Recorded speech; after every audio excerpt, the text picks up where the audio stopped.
हमने last class जो कुछ भी किया है वो सारा कुछ आप बहुत अच्छे से रिवाइज या रिकैप्चुलेट कर चुके होंगे।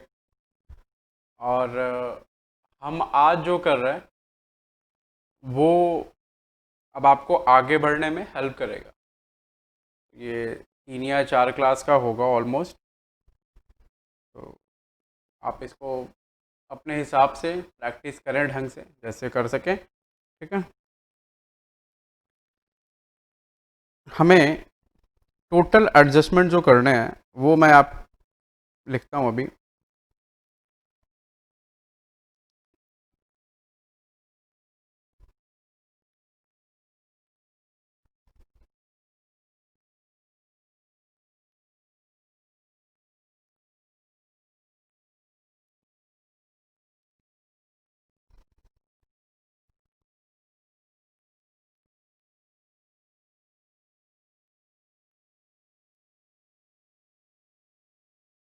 एबनॉर्मल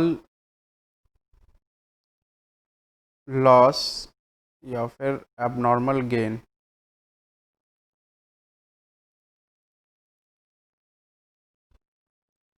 एबनॉर्मल लॉस या एबनॉर्मल गेन अगर रहे तो क्या ट्रीटमेंट होगा।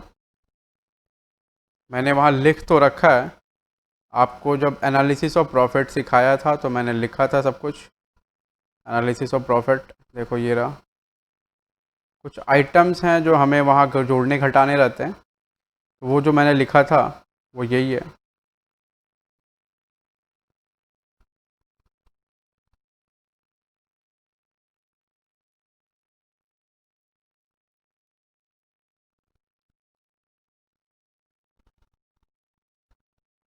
when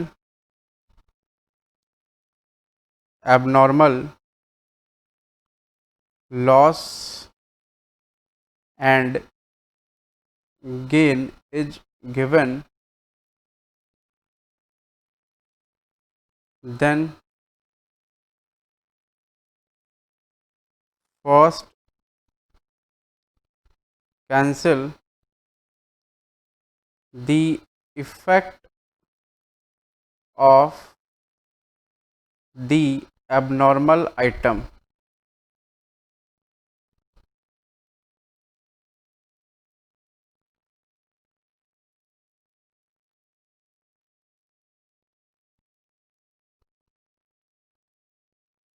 मतलब इफ़ेक्ट को कैसे कैंसिल करना है। तो इफ़ेक्ट को कैंसिल करने के लिए जैसे मान लो ये कैपिटल प्रॉफिट है, ये रेवेन्यू प्रॉफिट है, फिर ये टोटल है। लाइक लाइक इस दिस वे। तो ये इसमें क्या करना होगा, अगर एबनॉर्मल लॉस रहा तो एबनॉर्मल लॉस आपने वहाँ ऐड बैक करना है, ऐड बैक रेवेन्यू वाले में। ठीक है। और एबनॉर्मल गेन रहा तो उसे लेस करना है। ठीक है। यानी एबनॉर्मल लॉस रहा तो ऐड करना है, एबनॉर्मल गेन रहा तो लेस करना है। ऐसा क्यों कर रहे हैं, देखो हम टाइम वाइज प्रॉफिट निकालते हैं। टाइम वाइज मतलब अगर जिस दिन परचेज किया है उस दिन के बाद का प्रॉफिट सारा रिवेन्यू प्रॉफिट है, और जिस दिन परचेज किया है उस दिन या उस दिन से पहले का सारा प्रॉफिट कैपिटल प्रॉफिट है। तो वो जो उस दिन या उस दिन के पहले का जो सारा प्रॉफिट कैपिटल प्रॉफिट है उस प्रॉफिट को उस प्रॉफिट को अलग रखना है और रिवेन्यू प्रॉफिट को अलग रखना है। तो अगर कोई आइटम ऑकर हुआ है, कोई लॉस ऑकर हुआ है परचेज करने के बाद, तो वो रिवेन्यू प्रॉफिट से माइनस होना चाहिए। या फिर कोई आइटम अगर मान लो ऑकर हुआ परचेज करने के पहले, तो वो कैपिटल प्रॉफिट से माइनस होना चाहिए। लेकिन वो तो पूरे साल के प्रॉफिट से माइनस हो गया होता है, तो इसलिए हम उसको एक बार ऐड बैक कर देंगे। ऐड बैक करने से क्या होगा, वो सारा कुछ प्रॉफिट एक जैसा हो जाएगा। फिर उस प्रॉफिट को तोड़ करके प्री और पोस्ट करेंगे, मतलब रिवेन्यू अलग करेंगे और कैपिटल प्रॉफिट अलग करेंगे, यानी प्री प्रॉफिट अलग कर देंगे, पोस्ट प्रॉफिट अलग कर देंगे। अब उसको जहाँ से घटना चाहिए वहाँ से घटाएंगे। ठीक है। तो लाइक दिस वो इस तरह होगा। उसके बाद होने के बाद जब आप टाइम एडजस्टमेंट करेंगे, टाइम एडजस्टमेंट कर लेंगे, और टाइम एडजस्टमेंट करने के बाद फिर उसको जहाँ से घटना है वहाँ से घटाएंगे। से एबनॉर्मल लॉस है, फिर उसको जहाँ से घटना है वहाँ से घटाएंगे, ठीक है। चाहे यहाँ से हो चाहे यहाँ से हो, कहीं से भी हो, एबनॉर्मल गेन है, उसको जहाँ ऐड करना हो या फिर यहाँ कहीं से भी, deduct from the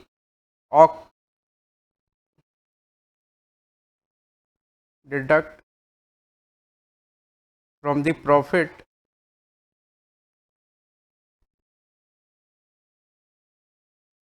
as per time of occurrence.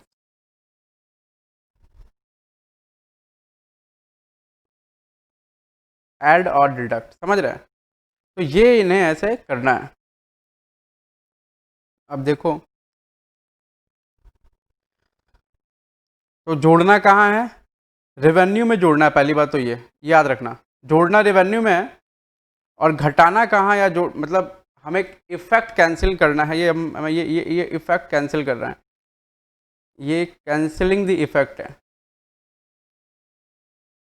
तो इफेक्ट कैंसिल करेंगे तो हमेशा, इफेक्ट कैंसिल करते वक्त हमेशा हम रेवेन्यू से ही, उस रेवेन्यू में ही ऐड करेंगे, कैंसिलिंग द इफेक्ट।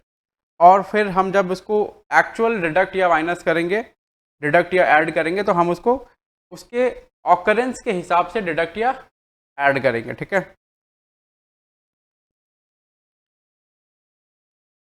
तो ये आपका एबनॉर्मल लॉस या एबनॉर्मल गेन हो गया। अब मैं इसके ऊपर एक एग्जांपल कराता हूँ आपको, अब देखो ज़रा फटाफट, तो आपको समझ में आएगा। सेम एग्जांपल रहेगा।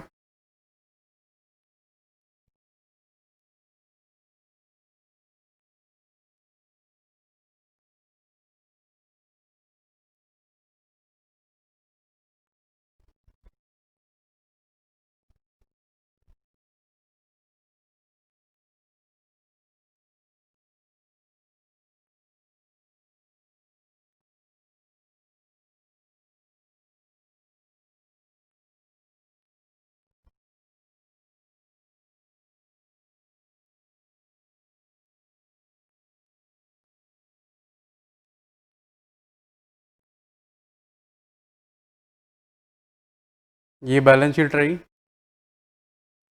अब मैं इसमें लिख देता हूँ, H limited purchased shares in S limited on 30/9/2017।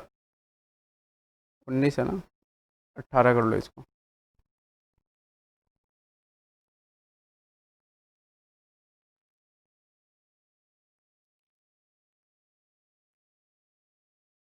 Profit on that date is ₹36,000, ठीक है। On 1/8/18 abnormal loss of ₹10,000 occurred।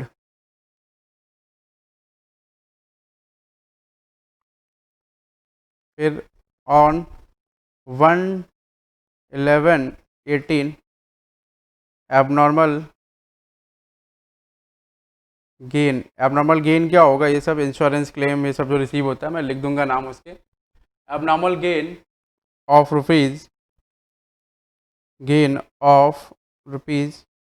₹2,000 received. फिर लिखते रहना सबको फटाफट फटाफट। On 1/12/18 loss due to theft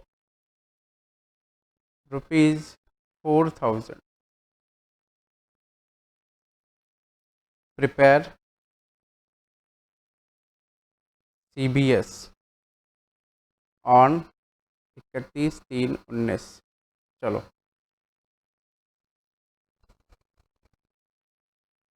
ये क्वेश्चन पहले का था और इसको इस पर मैंने वो लिख दिया। तो क्वेश्चन तो आप कॉपी करे लेंगे क्योंकि क्वेश्चन सेम है एकदम। बस आपने ये कॉपी करना है, ये फटाफट कॉपी कर लो जल्दी से, एकदम क्विकली, लेट ना करो, क्विक कॉपी करो।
चलो, लिख लिया आपने।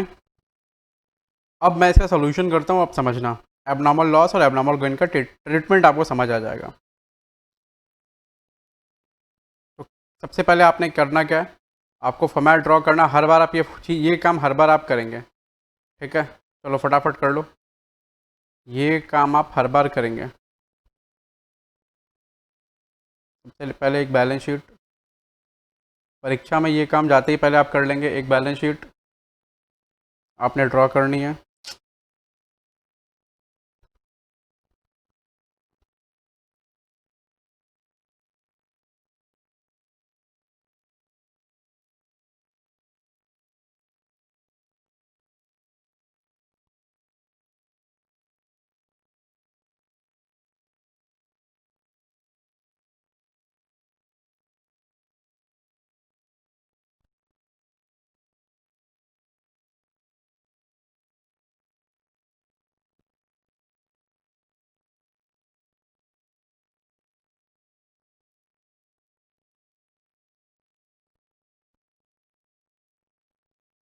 ये बैलेंस शीट हो गई। फिर आपने करना क्या है, फिर आपने एओपी बनाना है, ठीक है? तो आप यहाँ ये कर लो पहले कॉस्ट ऑफ कंट्रोल के लिए।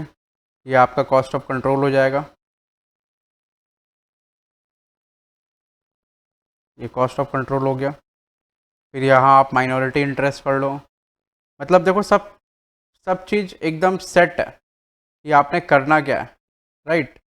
तो सब चीज़ एकदम सेट हो, डरना नहीं है, एकदम आराम से सब कुछ होगा। ये आपका माइनॉरिटी इंटरेस्ट हो गया, ये कॉस्ट ऑफ कंट्रोल और ये माइनॉरिटी इंटरेस्ट। उसके बाद आपने एओपी बनाना और सीपीएल सीजीआर बनाना है। तो उसके बाद एओपी बना लो। तो एओपी के लिए कुछ तो डी चाहिएगा, लेकिन सीपीएल सीजीआर के लिए आप अगर लाइन वाइन खींचना चाहते हैं खींच लें, वैसे लाइन वाइन खींचने की ज़रूरत नहीं है। तो मैं तो ऐसे खींच ले रहा हूँ, ऐसी कोई बात नहीं है। ये सीपीएल सीजीआर होगा, लास्ट में एओपी कर लूँगा।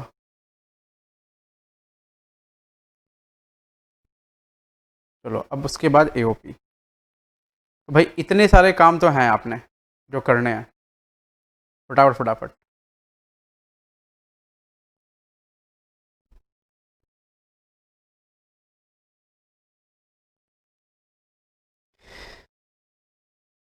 तो सबसे पहले ईओपी बनाएंगे। आ जाओ, एनालिसिस ऑफ प्रॉफिट।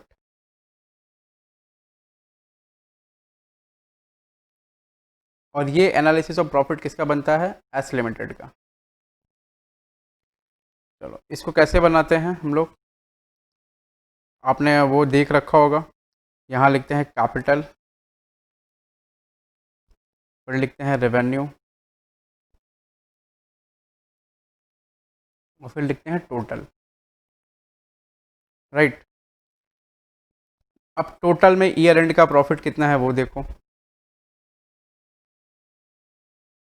टोटल में ईयर एंड का प्रॉफिट है 60,000, तो हम 60,000 वहाँ पुट कर रहे हैं।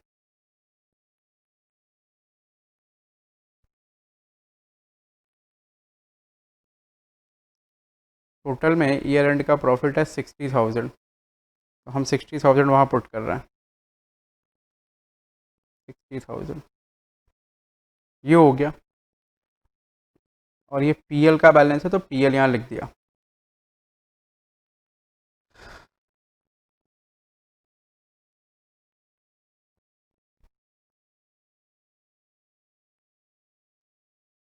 ओपनिंग बैलेंस कितना है पीएल का, 36,000 रुपया। पीएल का ओपनिंग बैलेंस है 36,000, तो यहाँ ओपनिंग बैलेंस 36,000 लिख दिया, ठीक है।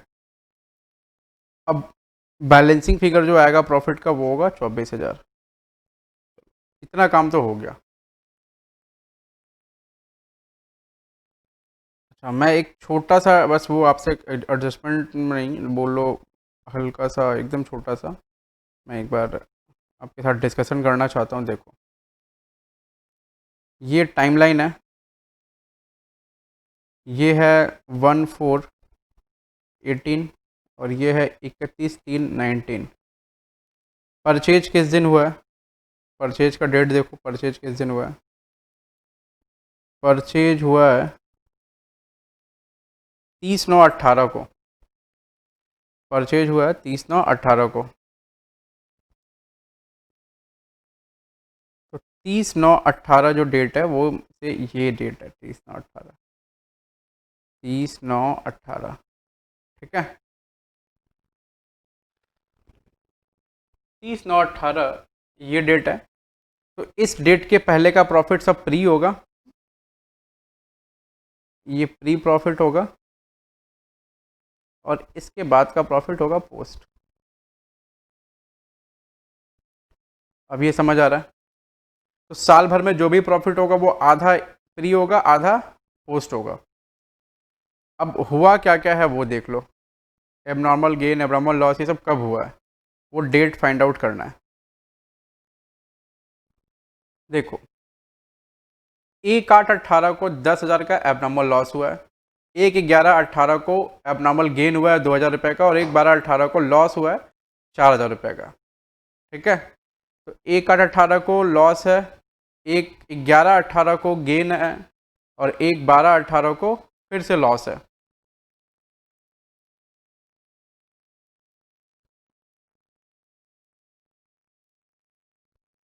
देखो 1/8/18 वो इससे डाला है, इस दिन क्या हुआ है, एबनॉर्मल लॉस है, और वो कितने का है, 10,000। फिर उसके बाद 1/11/18 से यहाँ आ रहा है, ये क्या है, एबनॉर्मल गेन है। फिर 1/12/18 फिर से एक एबनॉर्मल लॉस है, ये 2,000 का गेन है, और ये लॉस कितने का था,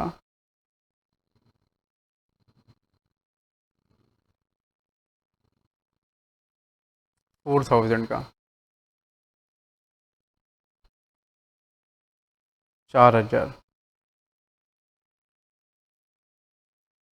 अब देखो परचेज तो इस डेट में हुआ है ना बाबू, 30/9/18 को परचेज हुआ है, तो इस डेट में अगर परचेज हुआ है तो इसके बाद का जो आइटम है, इसके बाद का जो गेन या लॉस है वो पोस्ट प्रॉफिट से घटना या ऐड होना चाहिए। अगर गेन है तो ऐड होना चाहिए, लॉस है तो घटना चाहिए। और इसके पहले का जो लॉस या गेन है वो प्री प्रॉफिट से एडजस्ट होना चाहिए, है ना। लेकिन हुआ क्या है, सवाल में तो ओपनिंग प्रॉफिट 36 दे दिया है, 36,000, और क्लोजिंग प्रॉफिट 60,000 दे दिया है, तो पूरे साल का प्रॉफिट कितना निकल गया, 24,000। और ये 24,000 में 10,000, 2,000 और 4,000, ये सारा एडजस्टमेंट पहले से हो चुका है। इसमें ये सारा एडजस्टमेंट पहले से हो चुका है इस 24,000 में। तो ये 24,000 तो पूरे साल का प्रॉफिट हो गया, यानी इसमें तो पोस्ट और प्री एडजस्ट किया हुआ ही नहीं है, समझ रहे हैं ना। तो इसीलिए हम इन सारे आइटम्स को, इसको एक बार इसका इफेक्ट कैंसिल कर देंगे, जो इसका ट्रीटमेंट हुआ वो ट्रीटमेंट ही कैंसिल कर देंगे। उसके बाद क्या करेंगे, जो सही ट्रीटमेंट होना वो ट्रीटमेंट करेंगे, समझ रहे हैं अभी आप। हाँ, अब ऊपर आइए। अब क्या करना होगा ये देखो, तो इन सभी आइटम को, एबनॉर्मल लॉस है तो 10,000 रुपया रेवेन्यू प्रॉफिट में जोड़ना पड़ेगा, इसी प्रॉफिट को, वो इसी प्रॉफिट से घटा हुआ है। 2,000 रुपए का जो एबनॉर्मल गेन है वो इस प्रॉफिट में से घटाना होगा, क्योंकि वो ऑलरेडी इस प्रॉफिट में जोड़ा हुआ गेन है ना, इनकम में जाके जुड़ गया है उसके अंदर। एबनॉर्मल लॉस फिर से 1/18 को जो वो 4,000 रुपए का इसी प्रॉफिट में से घटाना होगा, क्योंकि वो ऑलरेडी इसी प्रॉफिट में जुड़ा हुआ है।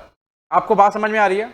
जब वो इसी प्रॉफिट में जुड़ा हुआ है तो हमको इसी प्रॉफिट से ही घटाना होगा, ठीक है। और इसी प्रॉफिट से घटा हुआ तो इसी प्रॉफिट में ही जोड़ना होगा। तो एक बार जो जहां से घटा हुआ है वहीं पर जोड़ो, और जो जहां से जुड़ा हुआ, जो जहां पर जुड़ा हुआ वहीं से घटा लो। उसके बाद क्या करना है, जिसको जहां जहां से घटना है वहां वहां से घटाओ, और जिसको जहां जहां पर जुड़ना है वहां वहां पर जोड़ो। बात समझ आ रहा है आपको? चलो, अब मैं क्या बोल रहा हूं, ये 10,000, 2,000 और 4,000 इनका एडजस्टमेंट यहां पर करते हैं सबसे पहले।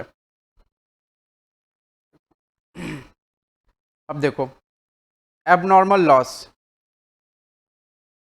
अब मैं इसको ऐड बैक करूंगा एबनॉर्मल लॉस को, ठीक है। मैं इसको ऐड बैक कर रहा हूँ, एबनॉर्मल लॉस कितना रुपया, 10,000 रुपया। वो कौन से डेट वाला एबनॉर्मल लॉस है, 1/8/18 वाला, ठीक है। ये ऐड बैक हो गया। उसके बाद एबनॉर्मल गेन,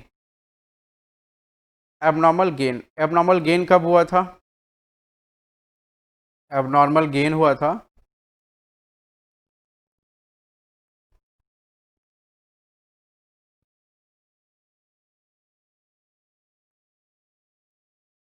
1/11/18 को, ठीक है। वो कितने रुपए का हुआ था, 2,000 रुपया। उसको क्या करना है, माइनस करना है। इसी को माइनस कर दिया। फिर एबनॉर्मल लॉस, वो कब हुआ था, वो हुआ था 1/12/18 को, वो थेफ्ट वाला।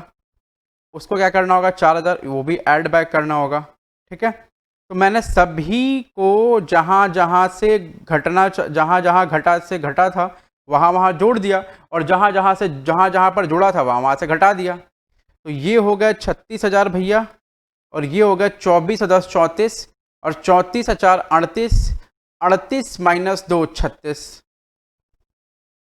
ठीक है। बात समझ में आ रही है अभी आपको? मैं क्या बोल रहा हूं कि जो जहां पर जुड़ा हुआ है वहां से घटा दो, और जो जहां से घटा हुआ है वहीं पर जोड़ दो। उसके करने से क्या होगा, सही सही जो प्रॉफिट है ना, रेवेन्यू प्रॉफिट, वो निकल जाएगा। अब उस रेवेन्यू प्रॉफिट को आधा आधा बांट दो, या टाइम रेशियो में बांट दो। ये टाइम रेशियो है, ये टाइम रेशियो एडजस्टमेंट है, तो टाइम रेशियो में एडजस्टमेंट कर देना है। अब बात समझ रहे हैं ना जी?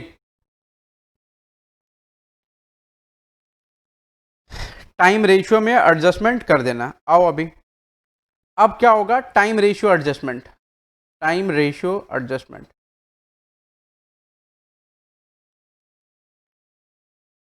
टाइम रेशियो एडजस्टमेंट, और टाइम रेशियो एडजस्टमेंट करने का क्या मतलब हो गया, हमने, ये पूरे साल का प्रॉफिट है, फुल ईयर का, तो फुल ईयर के प्रॉफिट में कितना प्रॉफिट प्री का है, कितना प्रॉफिट पोस्ट का है। जितना प्रॉफिट प्री का है उतना प्रॉफिट प्री में डाल लो, जितना प्रॉफिट पोस्ट का उतना प्रॉफिट पोस्ट में डाल लो। देखो यहाँ पर पूरे साल में ये कितना मंथ हो रहा है, ये 12 महीने का प्रॉफिट हो गया, और 12 महीने में 30 9 से जोड़ लो, 31 दिन तक कितना मंथ होगा, 6 मंथ, और इधर जोड़ लो 6 मंथ, यानी कि 6 मंथ का प्रॉफिट प्री है, 6 मंथ का प्रॉफिट पोस्ट है। तो टोटल प्रॉफिट में से अगर प्री प्रॉफिट निकाल के वहां डाल दिया, टोटल प्रॉफिट जो है ना 6 महीने का, पूरे 12 महीने का 36,000 रुपया ऊपर आ रहा, उसमें से 6 महीने का प्रॉफिट सिर्फ निकाल करके हम, कैपिटल प्रॉफिट है वो हटा करके हम प्री में डाल दें, तो वो प्री का टोटल प्रॉफिट हो जाएगा, और फिर वहां पर बचेगा सिर्फ पोस्ट का ही प्रॉफिट, ठीक है। देखो, तो इसमें से ये 36,000 पूरे 12 महीने का प्रॉफिट, इस 36,000 में से हटा दिया, 6 महीने का प्रॉफिट माइनस कर दिया, ठीक है। ये कैपिटल प्रॉफिट है, ठीक है, वो आके यहाँ जोड़ दिया 18,000 रुपया, वो ऐड हो गया। अब टाइम एडजस्टमेंट के हिसाब से प्रॉफिट हो गया कितना कितना आपका। कैलकुलेटर ले लो बच्चों, कैलकुलेटर। अरे ये पहले वैसे दिखता था, अभी कैसे दिखता है?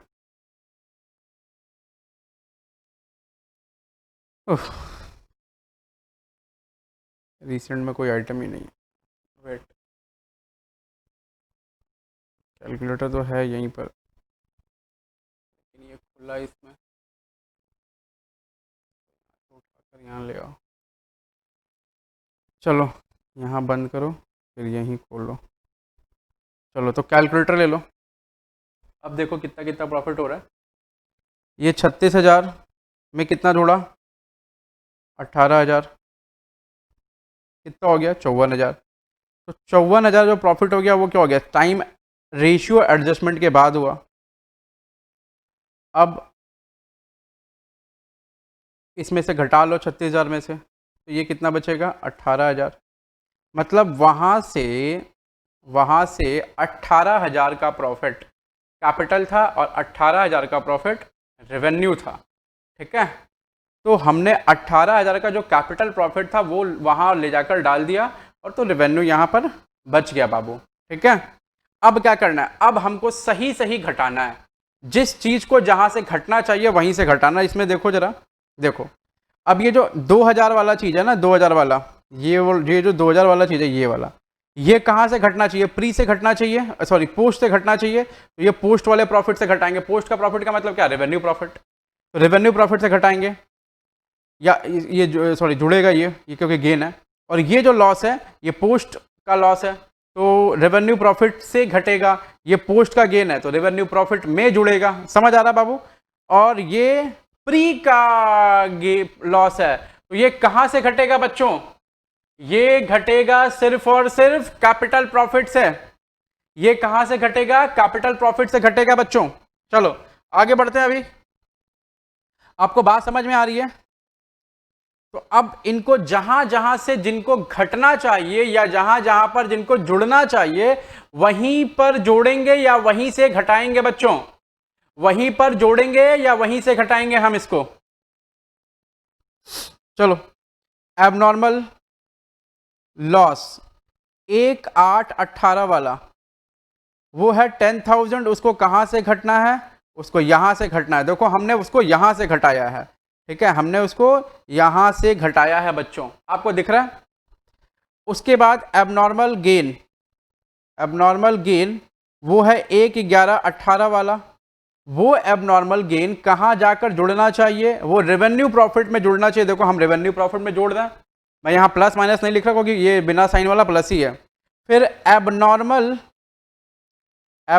लॉस 1,1218, 1,1218 ये तो प्री के बाद का है, 30/9/18 के बाद का, यानी 30/9/18 जो है ना एक्विजिशन का डेट है। 30/9/18 से पहले बाद जितना होगा वो सारा कहाँ जुड़ेगा? रेवेन्यू में। या कहाँ घटेगा? रेवेन्यू में। और 30/9/18 के पहले का कुछ भी होगा ना वो कहाँ घटेगा या जुड़ेगा? वो कैपिटल में। ठीक है, कैपिटल प्रॉफिट में। तो ये 4,000 यहां से घटेगा। तो ये देखो यहां से घट गया बाबू। अब जिनको जहां से घटना चाहिए था वहां से घट गए, जिनको जहां पर बढ़ना चाहिए था वहां पर बढ़ गए। अब इसको मैं थोड़ा नीचे कर देता हूं, ये डिस्कशन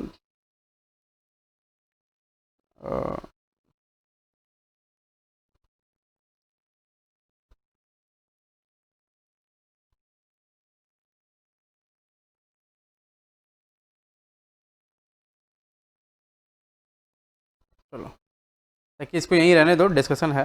ठीक है, अब कितना बचा देख लो। 54 में से 10 गया, कितना बचा? 44,000 रुपया। उसके बाद 18 में 2 जोड़ दिया, 20 में से 4 चला गया, कितना बचा? 16,000 रुपया। कैलकुलेटर का यूज़ नहीं करने को मिल रहा है, अच्छी बात है, कोई बात नहीं है, नहीं मिल रहा तो अच्छी बात है ना।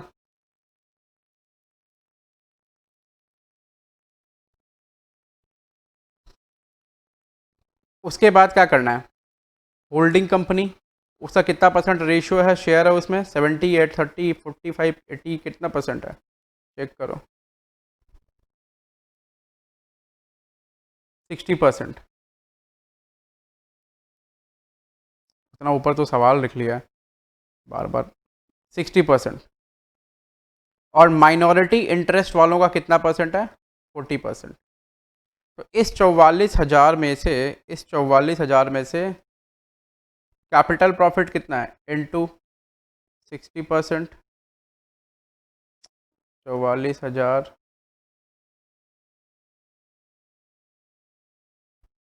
इंटू 60%, 26,400। तो 26,400 कैपिटल प्रॉफिट होल्डिंग कंपनी का, और बैलेंस का जो हो गया 26,400 माइनस 44,000 माइनस 44,000,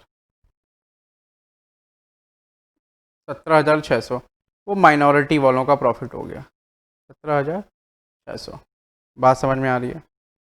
उसके बाद बच्चों, उसके बाद अब यहाँ देख लो, इस 16,000 में 16,000 इंटू 60% कितना हो गया? क्या लिख दिया यार? 16,000 इंटू 60%, 9,600। ये 9,600 इधर आ गया, और फिर 16,000 इंटू 40%, 6,400।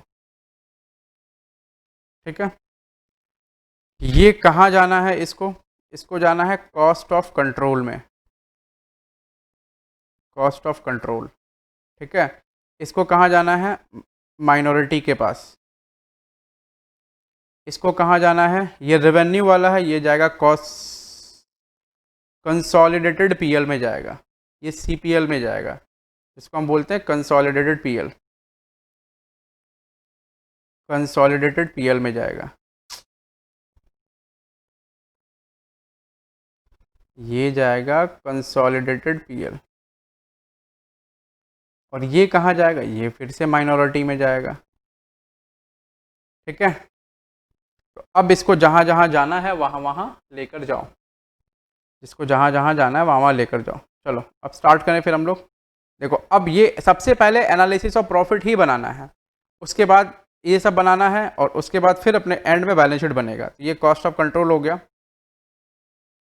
ये है, इसको नाम दिया cost of control, cost of control. और 60% का अपना होल्डिंग है। ठीक है, तो यहाँ लिखते क्या है? इन्वेस्टमेंट। सबसे पहले कितना रुपया देकर सामान खरीदा? इन्वेस्टमेंट इन एस लिमिटेड। तो हमने कितना रुपया देकर सामान खरीदा है वो देख लो एक बार। इन्वेस्टमेंट इन एस लिमिटेड ये रहा, हमने 3,80,000 रुपया देकर सामान खरीदा है, 60% रेशियो वाला। तो 3,80,000 रुपया हमने दिया है, 3,80,000। सही है। उसके बाद माइनस शेयर कैपिटल, उसको शेयर इन नेट एसेट ही बोलते हैं, तो मैं अभी डायरेक्टली लिख रहा हूँ शेयर कैपिटल। तो 2 लाख में 60% हमारा है, यानी 1,20,000। और क्या माइनस होगा? Pre acquisition profit, pre acquisition profit. Pre acquisition profit किसको बोलते हैं? वो जो कैपिटल प्रॉफिट हमने निकाला है ईओपी में बच्चों, वही capital profit pre acquisition profit कहलाता है। ये देखो, कॉस्ट ऑफ कंट्रोल, इसको कहते हैं प्री एक्विजिशन प्रॉफिट।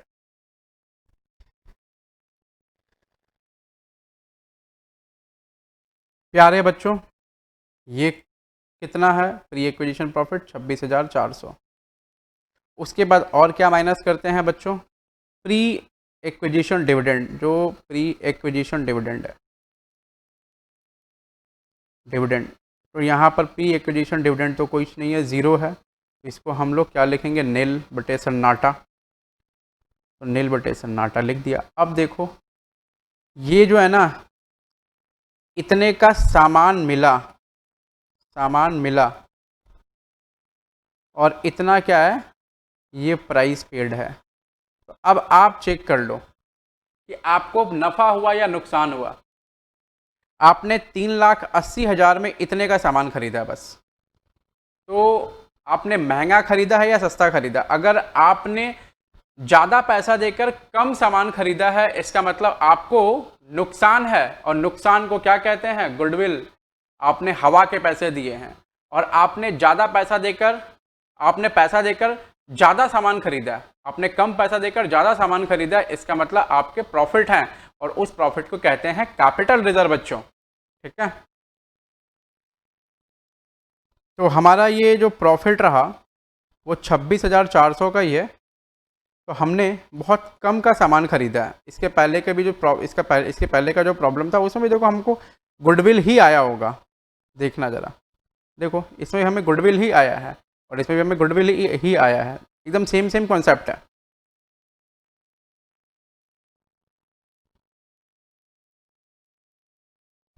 तो यहाँ हमारा गुडविल कितना है? देखो 3,80,000 माइनस 1,20,000 माइनस 26,400, 2,33,400, 2,33,400। तो इसे कहेंगे गुडविल।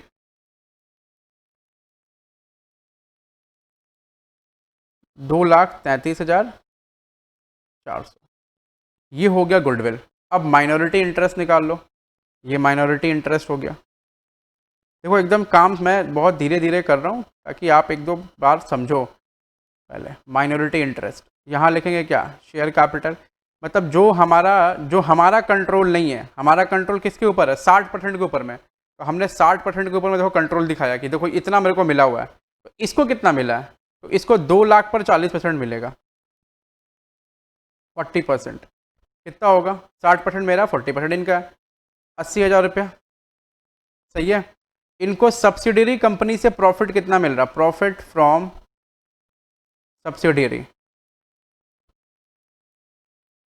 इनको प्रॉफिट कितना मिल रहा? वो प्रॉफिट यहाँ देख लो बाबू। इनको प्रॉफिट देखो, एक बार सिंक्रोनाइजेशन प्रैक्टिस की बात है, बिना प्रैक्टिस किए हुए नहीं आएगा।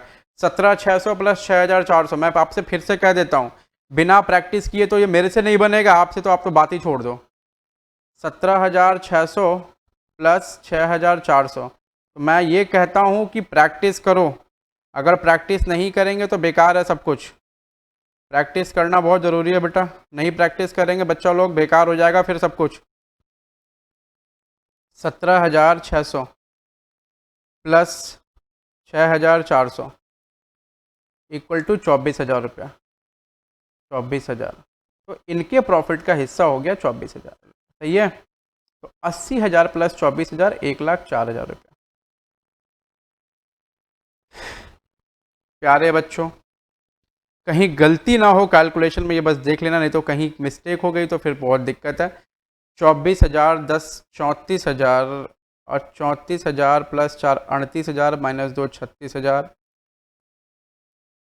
और यहाँ माइनस वगैरह करने के बाद 18 2 20 20 20,000 माइनस 4,000 16,000, और 54,000 में से 10,000 माइनस किया 44,000। तो अगर कहीं भी गलती हो जाएगी ना तो फिर वो पूरा सम गलती हो जाएगा, मिलेगा मैच नहीं करेगा। तो ये आपने दो कर लिया। आप अब कंसोलिडेटेड पीएल निकाल लो। ये सीपीएल हो गया, कंसोलिडेटेड पीएल। और कंसोलिडेटेड रिजर्व, क्योंकि अभी रिजर्व तो है नहीं तो सिर्फ पीएल ही हो जाएगा। तो एच लिमिटेड का बैलेंस कितना है पीएल का? एच लिमिटेड का बैलेंस है, यहाँ सम से मिलेगा आपको एच लिमिटेड का बैलेंस। ये है एच लिमिटेड के पीएल का बैलेंस। देखो ये है, ये 1,40,000 रुपया। तो 1,40,000 यहाँ लिख दिया। और हमें रेवेन्यू प्रॉफिट, ये रेवेन्यू प्रॉफिट है, पीएल मतलब रेवेन्यू प्रॉफिट। ऐसा नहीं पीएल मतलब रेवेन्यू प्रॉफिट, मतलब पीएल लिखा है तो वो रेवेन्यू प्रॉफिट वाला पीएल है। तो ये कंसोलिडेटेड पीएल में जाने वाला बैलेंस देखो ये रहा, ये 9,600 वहाँ जाकर जुड़ जाएगा। ठीक है, 9,600 वहाँ जाकर जुड़ जाएगा। तो ऐड प्रॉफिट 9,600। ठीक है, अब ये जाकर मिल गया वहाँ पर बच्चों। तो 1,49,600 रुपया, 1,49,600, ये 1,49,600 वहाँ जाकर मिल गया। अब आप बैलेंस शीट बना लो। तो बैलेंस शीट को बनाते वक्त, बैलेंस शीट को बनाते वक्त आप किन किन बातों का ध्यान रखेंगे, देखिए ज़रा। शेयर कैपिटल सिर्फ एच लिमिटेड का लेना है, मैं लिख दूंगा आज सब कुछ। शेयर कैपिटल सिर्फ एच लिमिटेड का लेना है और वो है 4 लाख। ठीक है। उसके बाद कंसोलिडेटेड पीएल लेना है, कंसोलिडेटेड पीएल प्रॉफिट या लॉस, और वो आ रहा है 149,600, 1,49,600, 149,600, होपफुली यही आ रहा होगा। हाँ 149,600, 149,600 ये आ रहा है। उसके बाद सीजीआर वगैरह है नहीं, आएगा नॉन करंट लायबिलिटी हेडिंग, ये नॉन करंट लायबिलिटी की हेडिंग है, और उस हेडिंग में हम लोग लिखेंगे माइनॉरिटी इंटरेस्ट, माइनॉरिटी इंटरेस्ट, और हमारा माइनॉरिटी इंटरेस्ट है 1,04,000, राइट। उसके बाद लिखेंगे करंट लायबिलिटी, करंट लायबिलिटी। तो करंट लायबिलिटी में हमारे पास क्रेडिटर्स हैं, तो हम सारे क्रेडिटर को जोड़ लेंगे। क्रेडिटर हैं कितने कितने देखो ज़रा, क्रेडिटर हैं 1, 20 और 40, तो 1, 20 और 40 को जोड़ लो, 1,20,000 प्लस 40,000 कितना हो गया, 1,60,000। ठीक है, अब कुछ नहीं बचा, अब आ जाएंगे हम एसेट साइड में। ये बंद हो गया, एसेट साइड में आ जाओ। एसेट्स हमारे जो फिक्स्ड एसेट्स हैं वो कितने हैं वो देखना होगा। हमारे फिक्स्ड एसेट्स हैं 2 लाख और 2,40,000, तो 4,40,000 हो गए। 2 लाख और 2,40,000 हैं फिक्स्ड एसेट, तो यहाँ लिख लो 2 लाख प्लस 2,40,000, तो 4,40,000 हो गई है। उसके बाद हमारे पास करंट एसेट्स हैं और गुडविल आया हुआ, हम तो यहाँ गुडविल भी लिखेंगे। गुडविल आया हुआ है कितना,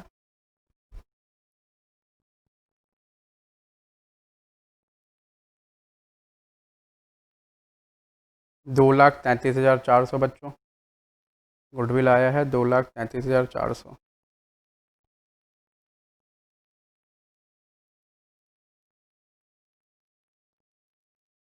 मेरे को लगता है कहीं मैंने गलती लिख दिया है, ये 2,33,400 नहीं होगा, अगर ये 26,400 है तो 600 आएगा। देखो ज़रा, 3,80,000 माइनस 1,20,000 माइनस 26,400, ये 2,33,600 है, और मैंने इसे 400 लिख दिया है, तो 600 करो।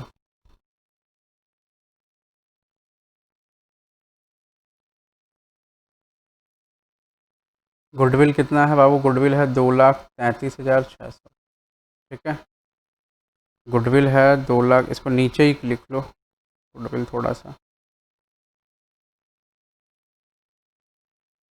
वो भी नीचे आ जा भाई, उधर क्या कर रहा है। फिर आया करंट एसेट,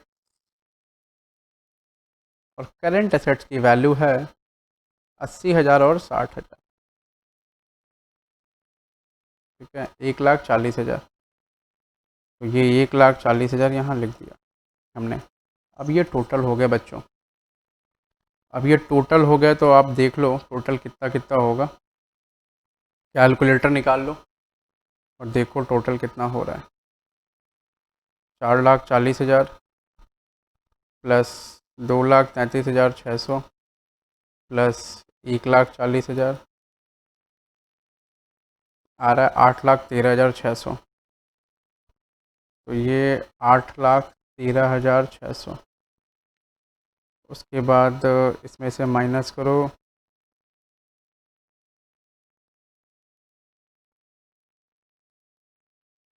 माइनस 4,00,000 रुपया, माइनस 149,600, माइनस 104,000, माइनस 160, ये हो गया ज़ीरो।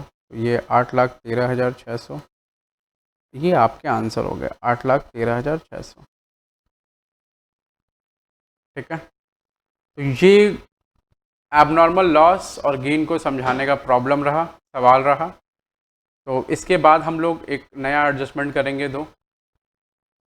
तब तक आपको मिलता है 5 मिनट का ब्रेक। ठीक है, तो आप 5 मिनट के ब्रेक में एंजॉय करो और मैं आपसे मिलता हूँ 5 मिनट के बाद।